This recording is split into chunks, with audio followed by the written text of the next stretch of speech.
Hello students, अभी classes में आपका स्वागत है और मैं अजीत कुमार। आज आप सभी के लिए 10वीं के ज्योग्राफी का क्वेश्चन आंसर वीडियो जो हम लोग पढ़ रहे थे उसका दूसरा क्लास लेकर आया हूं।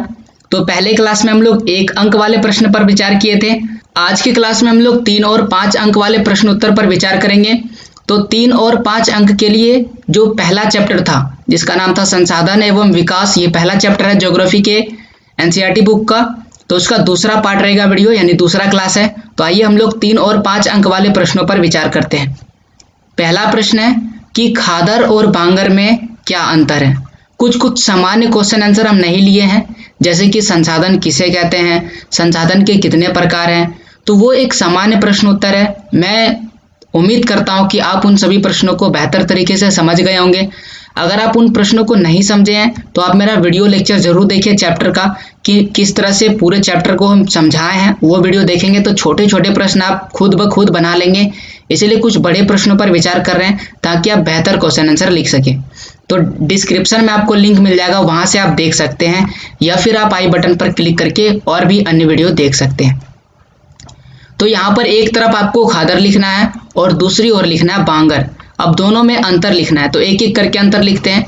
तो खादर जो है वह नवीन जलोढ़ मृदा है, नवीन मतलब नया है, जबकि जो बांगर है वह प्राचीन जलोढ़ मृदा यानी कि पुरानी जलोढ़ मृदा है। बहुत ही सिंपल है। ये जो खादर है ये बहुत ही ज्यादा बारीक व रेतीली होती है, तो इस तरह आप समझिए कि ये महीन मृदा होती है। जबकि अगर आप बांगर की बात करते हैं तो ये कंकड़ तथा कैल्शियम कार्बोनेट सहित मृदा होती है, यानी कि इसमें कंकड़ पाया जाता है। खादर मृदा जो है वह प्रत्येक बार नया हो जाता है, यानी कि बार बार जब भी वर्षा आती है, बाढ़ आता है, यह मिट्टी जो है नया हो जाता है। जबकि खादर जो है वह थोड़ा दूर होता है, जिसके चलते ये बार बार नया नहीं हो पाता है। खादर जो है वह नया इसलिए होता है क्योंकि ये नदी के पास होता है, तो ये नदी के पास डेल्टा तथा बाढ़ के क्षेत्र में पाया जाता है। जबकि बांगर जो है पुराना इसलिए होता है क्योंकि ये नदी से दूर ऊंचे स्तर पर होता है और वहां पर बाढ़ का पानी कभी कभी नहीं पहुंच पाता है, या पानी नहीं पहुंच पाता है, जिसके चलते क्या होता है, बांगर मृदा पुराना हो जाता है। तो इस तरह हम कह सकते हैं कि बांगर जो मृदा है वह नदी के ऊंचे स्तर पर निर्मित मैदानी क्षेत्र में पाई जाती है। तो ये था बांगर और खादर में अंतर। अगले प्रश्न पर विचार करते हैं। अगला बहुत ही महत्वपूर्ण प्रश्न है कि पृथ्वी सम्मेलन जो हुआ था 1992 में, इस पर टिप्पणी लिखने के लिए बोला जाता है। तो ये समझने के लिए बहुत ही ज्यादा इंपॉर्टेंट पॉइंट है। आपको भी ये जानना जरूरी होता है कि 1992 जो पृथ्वी सम्मेलन हुआ था इसमें आखिरकार क्या बातें कही गई थी। तो देखिए, ये जो सम्मेलन था जून 1992 में रियो डी जेनेरो शहर में हुआ था, और यह शहर मौजूद है ब्राजील में। तो रियो डी जेनेरो में ब्राजील में एक सम्मेलन था, यानी कि पृथ्वी सम्मेलन एक सम्मेलन था जिसमें 100 से भी अधिक देशों ने भाग लिया था। उन सभी देशों के राष्ट्र अध्यक्ष जो उस समय थे वह सभी वहां पर आए थे और उन्होंने बहुत सारे मुद्दों पर विचार किया, जिसकी विशेषताएं निम्नलिखित है। पहले, विश्व स्तर पर उभरते पर्यावरण संरक्षण, यानी कि पर्यावरण का किस प्रकार से संरक्षण किया जाएगा, ये सारी बातें विश्व स्तर पर आ रही थी। सामाजिक आर्थिक समस्याओं का हल किस प्रकार से ढूंढा जाना, जैसे कि वैश्विक तापमान में वृद्धि, अनवीकरणीय योग्य संसाधन जो है उसको किस तरह से बचाना है, जल की कमी को किस तरह से दूर करना है, जो आज भी हमारे लिए एक बहुत ही बड़ी समस्या है।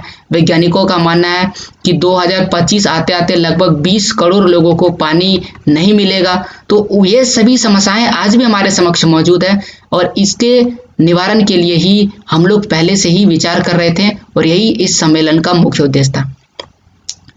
सभी नेताओं द्वारा भूमंडलीय जलवायु परिवर्तन और जैविक विविधता के बाद घोषणा पत्र पर हस्ताक्षर किया कि आगे से हम विभिन्न बातों पर कंट्रोल करेंगे, प्रदूषण को नियंत्रित करने के विभिन्न उपायों पर विचार करेंगे और अपनी बातों को एक दूसरे के साथ शेयर करेंगे। ये सारी बातें कही गई, उन पर हस्ताक्षर लिए गए।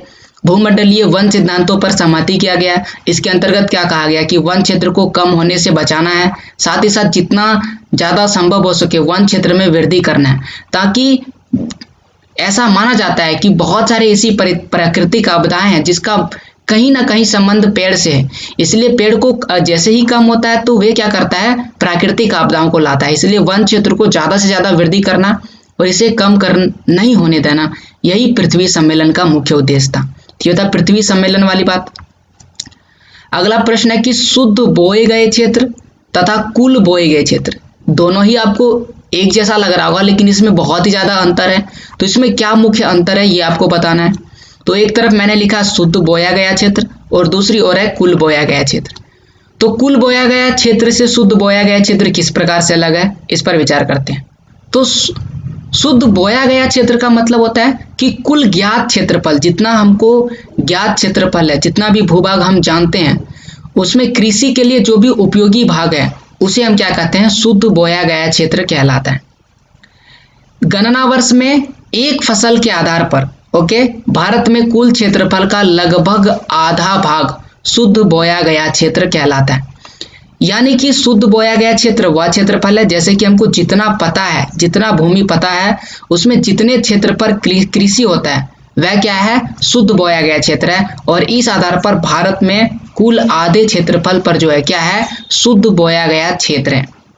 इसमें क्या है, इसमें अगर आप एक वर्ष की गणना करते हैं तो एक वर्ष में जितनी भी फसल उगाया जाता है तो बहुत सारे फसल को उगा सकते हैं, लेकिन इस क्षेत्र में, शुद्ध बोया गया क्षेत्र में, एक साल में केवल एक ही फसल को उगाते हैं। जबकि कुल बोया गया क्षेत्र क्या है, वह क्षेत्र जिसमें कृषि अवधि में एक से अधिक फसलें बोया जाता है। जैसे कि अगर धान की फसल जैसे ही कटती है गेहूं की फसल लगा दिया जाता है, फिर इस प्रकार से, यानी कि खरीफ फसल खत्म होता है तो रबी फसल, फिर जायद फसल, तो फसल जो है वह लगते रहता है, उसमें कभी भी विराम नहीं होता है। और ये जो क्षेत्र है वह क्या कहलाता है, कुल बोया गया क्षेत्र कहलाता है।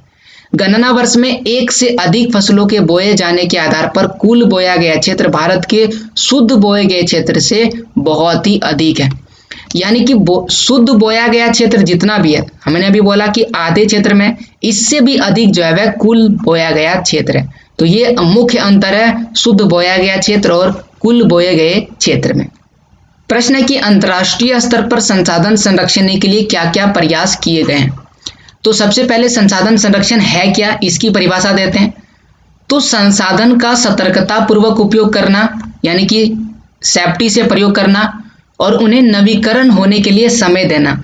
यानी कि अगर हम किसी संसाधन को खत्म करते हैं, मान के चलिए एक पेड़ को अगर हम काट देते हैं तो फिर से जब तक एक नया पेड़ नहीं उगता है तब तक हम दूसरे पेड़ को नहीं काटेंगे। इसे बोलते हैं नवीकरण के लिए समय देना।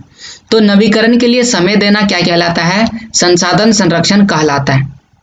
तो अंतर्राष्ट्रीय स्तर पर विभिन्न उपाय किए गए। तो निम्नलिखित प्रयास किया गया। पहला, 1968 में क्लब ऑफ रोम ने अंतर्राष्ट्रीय स्तर पर व्यवस्थित ढंग से संसाधन संरक्षण के पक्ष में अपनी आवाज उठाई। 1974 में सुमेसर ने अपनी पुस्तक स्माइल इज ब्यूटीफुल में गांधी के दर्शन की पुनरावृत्ति की। यानी कि गांधी जी ने जो भी विचार प्रस्तुत किए थे किसके विषय में, संसाधन के विषय में, कि उन्होंने क्या कहा था, उन्होंने कहा था कि हमारे देश में या पूरे विश्व में संसाधन जो है वह पेट भरने के लिए मौजूद है, बट पेटी भरने के लिए नहीं है। ओके ना, बात को समझिएगा। पेट भरने के लिए मतलब आपकी जो जरूरत है, आवश्यकता की पूर्ति के लिए है, लेकिन आप उससे खजाना बनाना चाहेंगे तो वह नहीं मौजूद है। तो इन बातों को और ज़्यादा जोर दिया गया। 1987 में ब्रेटलैंड आयोग ने सतत पोषणीय विकास, यानी कि अभी तो विकास करना ही है, साथ ही साथ आने वाली जो पीढ़ी है उसका भी विकास करना है, क्या कहलाता है, सतत पोषणीय विकास कहलाता है। इसकी संकल्पना प्रस्तुत की। महत्वपूर्ण योगदान जो था वह पृथ्वी सम्मेलन के द्वारा हुआ था, जो 1992 यानी कि 1992 में किया गया था। इस पर भी हम लोग विचार किए गए थे। तो 1992 में जो पृथ्वी सम्मेलन हुआ था उस पर वह भी हम बता चुके हैं आपको। तो 1992 में जो पृथ्वी सम्मेलन हुआ था, इसके तहत ही एजेंडा 21 की घोषणा हुई थी। एजेंडा 21 क्या था, यानी कि 21वीं सदी, जिस सदी में हम लोग रह रहे हैं ये 21वीं सदी है। तो 21वीं सदी की दुनिया कैसे होगा, तो इस बारे पर भी लक्ष्य, इस पर भी क्या किया गया, विचार किया गया। सतत विकास का लक्ष्य क्या होगा, इस सम्मेलन की मुख्य बात थी। किसकी, पृथ्वी सम्मेलन का, जो पृथ्वी सम्मेलन हुआ था 1992 में, इसकी मुख्य बातें थी। तो इस तरह से न केवल राष्ट्रीय स्तर पर बल्कि अंतर्राष्ट्रीय स्तर पर भी संसाधन संरक्षण के लिए बहुत ही ज्यादा प्रयास किया जा रहा है। स्वामित्व के आधार पर संसाधनों के विभिन्न प्रकारों को समझाइए। तो स्वामित्व के आधार पर कितने प्रकार के संसाधन हैं। स्वामित्व के आधार पर जो भी संसाधन है उनका वर्गीकरण हम लोग इस प्रकार से कर सकते हैं: व्यक्तिगत संसाधन, सामुदायिक संसाधन, राष्ट्रीय संसाधन और अंत में है अंतर्राष्ट्रीय संसाधन। तो ये जो भी आपको बिंदुएं दिखेगा, इस प्रश्न का जो भी उत्तर है उसे मैंने बेहतर तरीके से लिखने का प्रयास किया है और बातों को ज़्यादा लिखे हैं। तो आप जितनी भी बातें याद रख सकते हैं उतने याद रखने का कोशिश कीजिएगा, जिसमें एक से अधिक पॉइंट है। अगर वो आपको नहीं याद हो रहा तो उसे आप छोड़ सकते हैं, क्योंकि एक पॉइंट इसके लिए काफ़ी है, आप वहाँ तक ही आप इसे याद रख सकते हैं। लेकिन आप जरूर इसे पढ़िएगा बेहतर समझने के लिए, ताकि आपको परीक्षाओं में अगर पहला पॉइंट नहीं याद रहता तो दूसरा तीसरा भी आप लिख सकते हैं। तो चलिए इसे समझते हैं। सबसे पहला है व्यक्तिगत संसाधन। व्यक्तिगत संसाधन क्या है? व्यक्ति के स्वामित्व में बाग, चारागाह, तालाब, कुआं व्यक्तिगत संसाधन के अंतर्गत आता है। तो व्यक्तिगत संसाधन का मतलब क्या हुआ? व्यक्ति के स्वामित्व वाला संसाधन, यानी कि जो किसी खास व्यक्ति के क्षेत्र में आता है, जिसका मालिक कोई एक व्यक्ति है। ओके ना। दूसरा है सामुदायिक संसाधन। सामुदायिक संसाधन मतलब समुदाय के सभी लोगों को उपलब्ध, यानी कि वह संसाधन जो समुदाय के सभी लोगों को उपलब्ध है, जैसे कि गांव के पशुचारण भूमि, शमशान भूमि, तालाब, नगरीय क्षेत्रीय जो पार्क है, पिकनिक स्थल, खेल का मैदान। तो इसमें क्या होता है, एक समुदाय का लोग जा सकता है, किसी खास व्यक्ति के स्वामित्व में नहीं होता है, और वह संसाधन क्या कहलाता है? सामुदायिक संसाधन कहलाता है। फिर आता है राष्ट्रीय संसाधन। तो देखिए, अगर टेक्निकली देखें, तकनीकी रूप में अगर हम देखें तो सभी संसाधन, चाहे वो स्वामित्व वाली संसाधन हो या सामुदायिक संसाधन हो, सभी संसाधन जो है वह राष्ट्रीय संसाधन है। क्यों? क्योंकि मान के चलिए कि अगर राष्ट्रीय सरकार के अधिकार में ये सभी क्षेत्र है, अगर कभी भी कोई ऐसा क्षेत्र आ जाता है जो व्यक्तिगत संसाधन है और राष्ट्रीय सरकार को उसकी जरूरत पड़ती है, तो वह उसका अधिग्रहण कर सकती है, वह उसका प्रयोग कर सकती है। आप इस चीज का उदाहरण लीजिए रेलवे कि मान के चलिए कि कोई रेलवे का लाइन बिछा जा रहा है, जिसमें सभी कोई रेलवे का प्रयोग करते हैं, बहुत बड़ी सुविधाएं हैं, रेलवे समय पर व्यक्ति को एक स्थान से दूसरे स्थान पर पहुंचाता है। और इसमें अगर किसी एक किसान का खेत अगर आ जाता है तो उस खेत में भी रेल की पटरियां जो है वह पार हो जाती है। तो इस तरह से क्या होता है, वह जो खेत आ रहा था रेलवे पटरी के बीच में, वो किसका था? किसी खास व्यक्ति का था। तो उसे क्या कर दिया गया? हटा दिया गया। तो इस तरह से हम क्या समझते हैं कि देश में जितना भी संसाधन है सब क्या है? राष्ट्रीय संसाधन है। जितना भी खनिज संसाधन है, जितना भी जल संसाधन है, जितना भी वन है, वन्य जीव है, राजनीतिक सीमा के अंतर जो भी क्षेत्र आते हैं, सभी क्या है? राष्ट्रीय संसाधन कहलाते हैं।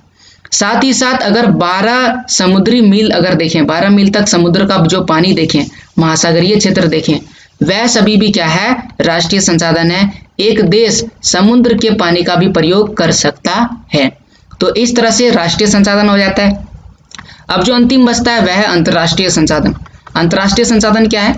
अंतर्राष्ट्रीय संस्थानों द्वारा यह नियम बना दिया गया है कि तट रेखा से, ओके ना, तट रेखा से 200 किलोमीटर छोड़ करके जो क्षेत्र बचता है महासागर में, वह संसाधन क्या है? किसी भी देश का नहीं है, किसी भी देश के अधिकार में नहीं आता है। और ऐसे संसाधन क्या कहलाए? अंतर्राष्ट्रीय संसाधन कहलाते हैं। और इसका प्रयोग कोई भी देश बिना अंतर्राष्ट्रीय संस्थान की अनुमति का नहीं कर सकता है। तो ये संसाधन के विभिन्न प्रकार जो थे वह स्वामित्व के आधार पर थे। तो यहाँ पर ही 3 और 5 मार्क्स का जो दूसरा क्लास था वह खत्म होता है। आगे में आपके लिए दूसरा क्लास ये था, तो यहाँ पर ही जो दूसरा क्लास था वह खत्म होता है। जल्द ही मैं आपके लिए तीसरा क्लास लेकर आऊँगा, जिसमें 3 और 5 अंक के और भी प्रश्नों पर विचार करेंगे। उम्मीद करते हैं ये वीडियो आपको बेहतर पसंद आया। अगर आपको कहीं भी समस्या है तो प्लीज़ हमें कमेंट करें और ऐसे बेहतर वीडियोज़ के लिए हमारे चैनल को सब्सक्राइब करें। इस वीडियो को अंत तक देखने के लिए आपका बहुत बहुत धन्यवाद।